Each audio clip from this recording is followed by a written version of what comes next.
नमस्कार दोस्तों, मैं हरीश कौशिक आप सभी का फिर से स्वागत करता हूँ एक नई वीडियो में। दोस्तों, मात्र आज से 10 साल पीछे की हम बात उठा के करें तो हिंदुस्तान को एक गरीब सपूरों का देश कहा जाता था। एक अनपढ़ जाहिल देश जहाँ पे शौचालयों की बहुत ज़्यादा कमी थी। एक ऐसा देश जो कि बहुत कछुए की तरह चल-चल के अपनी तरक्की की तरफ बढ़ रहा है। दुनिया जानती थी कि अगली सुपर पावर हिंदुस्तान हो सकता है, लेकिन आज दुनिया बोलती है हिंदुस्तान सुपर पावर है। सिर्फ 8 से 10 सालों में ऐसा क्या हुआ, हम आपको बताते हैं पूरी डिटेलिंग के अंदर में। दोस्तों, बात है साल 1947 की, जब अंग्रेज हमारे देश को छोड़कर गए थे, हमें आज़ादी देकर गए थे। तब हमारे देश की बागडोर सँभाली थी हमारे देश के सबसे पहले प्रधानमंत्री श्री पंडित जवाहरलाल नेहरू जी ने। उनके हाथ साथ में इतनी ज़्यादा चुनौती थी, देश अकाल के बहुत ज़्यादा अकालों का सामना कर रहा था। कोई बेहतर शिक्षा की सुविधाएँ नहीं थी, देश में लाइट नहीं थी, बेरोज़गारी चारों तरफ थी। उन्होंने अपने टाइम पे धीरे-धीरे चीज़ों को कंट्रोल किया, वहीं से हमारे देश की नींव पड़ी। हमारा देश एक ऐसा मुल्क था जो कि वाक़ई में बहुत बड़ा था, जिसके पास सारे संसाधन थे, लेकिन करने के लिए कुछ नहीं छोड़ के गए थे।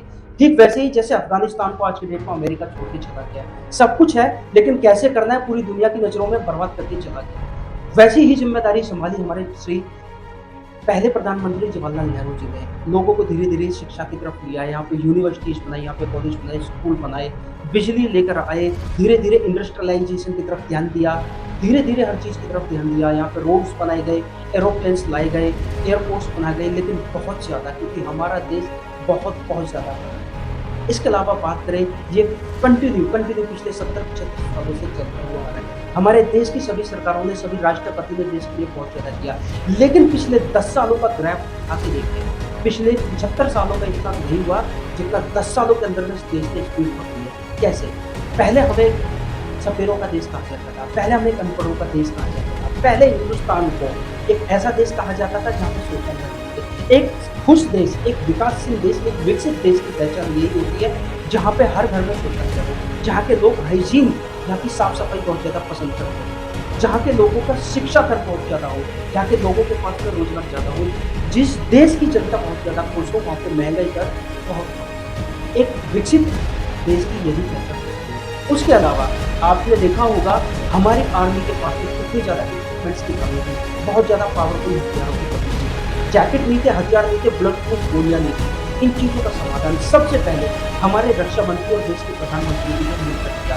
सबसे पहले आर्मी को बॉर्डर के चारों तरफ चौकन्ने रूप में खड़ा किया। बोला गया, हमें पहले अपनी साइड से कोई भी गलत कदम नहीं उठाना है। अगर कोई हमारी तरफ आँख उठा के देखे तो उसका ईंट का जवाब पत्थर से दिया जाना चाहिए। हमारे देश की आर्मी, हमारे देश की सुरक्षा है, हमारे देश की जो सीमाएँ उनको सुरक्षित किया गया। ब्लड प्रूफ जैकेट दी गई, अच्छे कपड़े दिए गए, वहीं फौजियों के रहने की, खाने की, पीने की, सोने की सारी व्यवस्थाएँ दुरुस्त की गई। ट्रांसपोर्टेशन को स्ट्रॉन्ग किया गया। आज से पहले अगर कभी कोई लड़ाई होती थी तो हमारी आर्मी को पहुँचने के लिए, किसी भी बॉर्डर पे पहुँचने के लिए 1-1 हफ्ते, 1-1 महीना भी लगता था। अब हमारे देश में अटल टनल, पता नहीं कितनी ऐसी टनल्स बना दी गई हैं, बोगी पुल बना दिया गया है, जहाँ से कि आर्मी मात्र 4 से 5 घंटे के अंदर बिना रोक-टोक करके फ्रंट पे सीधा पहुँच सकती है। ये एक होती है सक्षम आर्मी की पहचान, एक दुरुस्त आर्मी की पहचान। यहीं से हमारे देश का पहला नाम शुरू हुआ। उसके अलावा अब बात आती है इंटरनल की, तो देश की इतनी बड़ी आबादी है दोस्तों, 140 करोड़ लोग, जो कि पहले खुले में शौच करते थे। आज 140 करोड़ों में बहुत ना के ही बराबर ये चीज़ें रह गई हैं। सभी के घर में प्रधानमंत्री जी की योजना के थ्रू हर घर में शौचालय बनाया गया है, जिससे हमारे देश की स्वच्छता का लेवल उठा। उसके अलावा बात करते हैं हम इंफ्रास्ट्रक्चर की।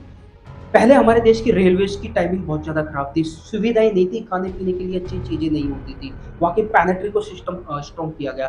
देश में वंदे भारत जैसी ट्रेनों को लाया गया। इसके पीछे एक सही सोची-समझी, एक अच्छी सोच थी श्री प्रधानमंत्री नरेंद्र मोदी जी की, जिन्होंने इस प्रोजेक्ट पे बहुत तेज़ी से काम किया। वो जानते थे जिस देश की सड़कें, जिस देश की रेलवे, जिस यातायात संचालन अगर दुरुस्त नहीं होगा, वो देश पिछड़ा ही रहेगा। इसलिए इन्होंने काम किया रोड इंफ्रास्ट्रक्चर पे। आज अगर आप चाहोगे, बड़े-बड़े हाईवेज़ बन रहे हैं, देश के दुनिया के जितने भी अच्छे-अच्छे रोड्स हैं, उन सभी रोड्स की टेक्नोलॉजी हमारे देश के टेक्नोलॉजी के अंदर के साथ मैच करके लगाई जा रही है। इतना ही नहीं, अगर आप देखोगे तो हमारे देश के अंदर में बड़े-बड़े कॉलेजेस और स्टार्टअप किए जा रहे हैं। पहले हमारे देश में लोग सिर्फ जॉब करने पे ध्यान देते थे, आज हमारे देश के अंदर में लोग बिज़नेस करने पे ध्यान देते हैं।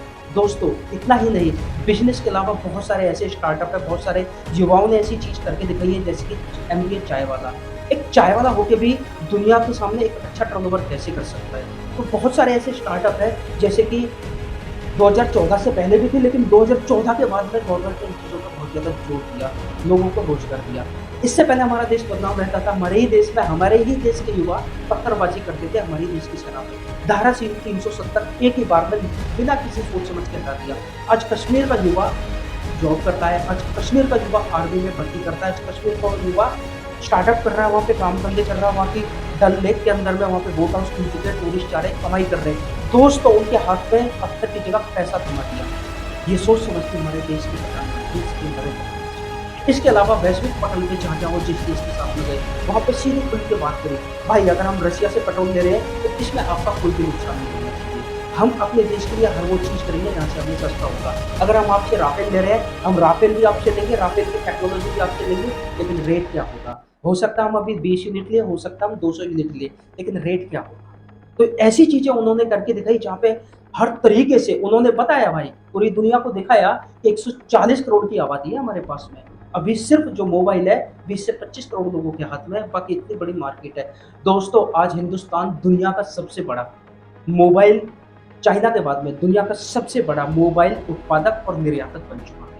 एप्पल हो, ओप्पो, वीवो, सैमसंग, बड़े बड़े ब्रांड आज के डेट में इंडिया में ही बनाए जा रहे हैं। ना सिर्फ बनाए जा रहे हैं जबकि एक्सपोर्ट भी किए जा रहे हैं। इससे पहले हम सिर्फ इंपोर्ट करते थे। बात करें, अभी आपने देखा होगा कोरोना के टाइम में पूरी दुनिया के पास में ऐसा संकट आ गया था कि जिसके अंदर में दुनिया की बड़ी बड़ी सरकारें बड़े हार्ड डिसीजन ले रही थी, लेकिन श्री नरेंद्र मोदी जी ने सबको फ्री ऑफ कॉस्ट वैक्सीनेशन कराया। उसके अलावा लोगों के अकाउंट में पैसे डाले, फ्री ऑफ कॉस्ट लोगों के लिए दवाइयाँ मुहैया करवाई, लोगों को अप्रिशिएट करना बताया कि ये जितने भी डॉक्टर हैं इनकी भी फैमिली है, हमारी ही तरफ फैमिली है, इन लोगों को ताली बजाकर अप्रिशिएट किया जाए। दोस्तों ये तो थी अंदर की चीज़ें। इसके अलावा बहुत सारी ऐसी चीज़ें हैं जैसे कि स्पेस टेक्नोलॉजी में भारत का पहले बहुत ना के बराबर नाम था, एक तरीके से कहीं तो था ही नहीं। जब से मोदी जी ने देश की कमान संभाली हो, मोदी जी ने साइंटिस्टों से बात करी और कहा यार अगर हमारे देश में इसी तरीके से आंधी तूफान आते रहे और हमें इस चीज़ की पहले से सूचना हो तो हमारे देश का किसान बर्बाद नहीं होगा। आप आंकड़े उठा के देख सकते हैं हमारे देश में पिछले 8 से 10 सालों के अंदर किसानों की स्थिति कितनी मजबूत हुई है, किसान कितना खुशहाल हुआ है। ये पिछले आंकड़े और इस आंकड़ों को उठा के देख सकते हैं, क्योंकि किसान को टाइम से कम पैसे के कम ब्याज के अंदर में उनको कर्जा दिया जाता है। अगर उनको खेती के लिए पैसा भी, किसान क्रेडिट कार्ड के थ्रू किसान जब चाहे अपने खाद बीज दवाइयों के लिए किसी के सामने पैसे नहीं हाथ नहीं फैलाने पड़ते पैसे के लिए। उसके अलावा अगर देखा जाए तो किसान पहले कर्जा लेता था, साहूकारों की बोझ के अंदर में तला रहता था। किसानों के लिए सब्सिडी का सबसे अच्छा ऑप्शन खोला गया, हजारों लाखों किसानों को किसान क्रेडिट कार्ड बांटे गए जिससे कि किसानों की जिंदगी खुशहाल हुई। उसके अलावा स्पेस एंड साइंस टेक्नोलॉजी के बारे में जो हम बात करना चाह रहे थे, हिंदुस्तान का नाम सिर्फ ना के बराबर था। आज साल में कम से कम 4 से 5 सैटेलाइटें हमारी छोड़ी जाती हैं ताकि हमें मौसम की सबसे पहले अनुमान लग जाता है, कब चक्रवात तूफान आएगा, कब हमारे देश में मानसून आएगा, कब गर्मी पड़ने वाली है, ताकि लोगों को पहले से इंटीमेट कर दिया जाता है 1 हफ्ते के लिए अपने घर से कम निकले क्योंकि लू बहुत ज़्यादा पड़ने वाली है। पिछले 1 महीने के लिए वहाँ पे जाना बंद करें क्योंकि वहाँ पे चक्रवाती तूफान आने वाला है। इससे होता क्या, लोगों की कम से कम डैमेज होता है, मिनिमम लोगों की जाने जाती है और लोग पहले से सूचित होते हैं और उनको एक अच्छी और सेफ जगह पे पहले से ले जाकर रख दिया जाता है।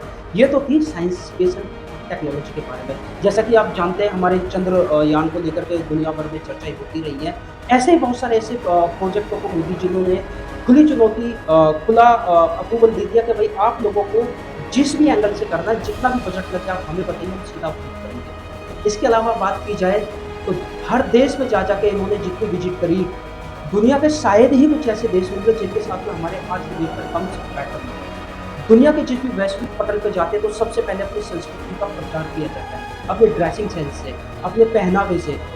रीजन बीइंग ये हुआ आज दूसरे देशों को, जबकि हमारा देश वेस्टर्न यूनिफॉर्म को बहुत ज़्यादा फॉलो करने लगा था। अब होता ही है वेस्टर्न कंट्रीज में हम जाते हैं, हमारे प्रधानमंत्री जी को देख के वहाँ के राष्ट्रपति, प्रधानमंत्री, उनका पूरा डेलीगेशन भारतीय संस्कृति में नजर आता है। बुर्ज खलीफा पे जाके देखोगे तो हमारी दिवालियों की सेलिब्रेशन की जाती है, हमारे इंडिपेंडेंस डे का, 15 अगस्त का अगर देखोगे तो वहाँ पे फ्लैग फहराया जाता है। तो ये हिंदुस्तान की एक सांस्कृतिक जीत है।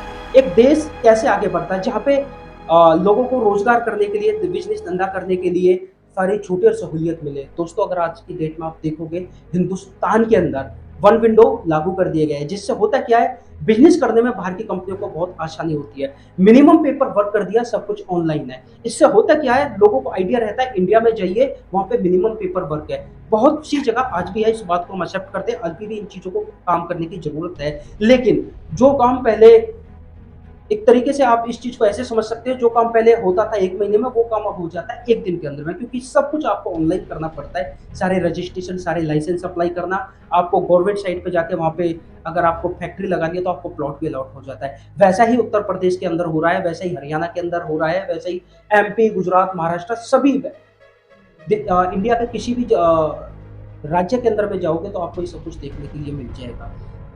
कश्मीर से लेके जम्मू कश्मीर, कन्याकुमारी तक गए जितने भी हाईवे, रेल नेटवर्क कनेक्टिविटी है, बिजली की है, सब चीजों को दुरुस्त कर दिया गया। ऐसे ही हिंदुस्तान और भी बहुत सारी चीजों में ग्रोथ कर रहा है। जैसे कि हमारे पास सब जानते हैं तेल के कुएं नहीं है, तो यहाँ पे हिंदुस्तान ने एक दुनिया का सबसे बड़ा बिजनेसमैन भी बन के दिखाया है। अभी रशिया और यूक्रेन का युद्ध चल रहा है और पूरे यूरोप को गैस और पेट्रोल सप्लाई करता था रशिया, लेकिन ये सैंक्शन के बाद में बंद हो गया। रूस ने इंडिया को पेट्रोल बेचा और डिस्काउंटेड प्राइस पे बेचा। वही पेट्रोल इंडिया ने डिस्काउंटेड रेट पे लेके अपने यहाँ पे रिफाइन करके सपोज 55 रुपए में 1 लीटर पेट्रोल खरीदा और उसी पेट्रोल को 70 या 75 रुपए में यूरोप कंट्रीज को बेच दिया। तो इसको बोलते हैं एक बिजनेस मॉडल भी, क्योंकि हम किसी का गलत नहीं कर रहे, उन लोगों की नीड है। इतनी सारी यूरोप कंट्रीज को कोई भी एक देश एक साथ इतना पेट्रोल सप्लाई नहीं कर सकता। इस चीज में मोदी जी ने अपना रोल प्ले किया और अपने देश के लिए वो जो भी प्रॉफिट लिया अपने देश की तरक्की में लगाया। आज के डेट में अगर आप देखोगे पूरे देश की, दुनिया के अंदर किसी भी देश में जाओगे, बड़ी से बड़ी अर्थव्यवस्था धड़ाम पड़ी हुई है। मोदी जी ने ये दिखाया है कि भाई हम जो भी कर रहे हैं अपने देश के लिए कर रहे हैं, हम आपका भी बुरा नहीं करेंगे, अगर आप हमारा साथ दोगे हम आपका भी साथ देंगे। ऐसे ही नहीं, भारत बहुत सारी चीजों में अपने आप को बहुत ज्यादा डेवलप किया है। स्पेस एंड साइंस टेक्नोलॉजी की बात हो गई, अभी हमने रोड डेवलपमेंट की बात की थी, अभी हमने आपको बताया किस तरीके से वंदे भारत जैसी ताकतवर और अधिक मैक्सिमम स्पीड से चलने वाली ट्रेन अभी मौजूद है हिंदुस्तान में। और इतना ही नहीं, बुलेट ट्रेन और हाइपर लूप पे भी काम चल चुका है। इसके अलावा हमारे देश के अंदर में आप देखोगे राष्ट्रीय सुरक्षा को लेकर के आर्मी को बहुत ज्यादा चौकन्ना व पावरफुल बना दिया गया है।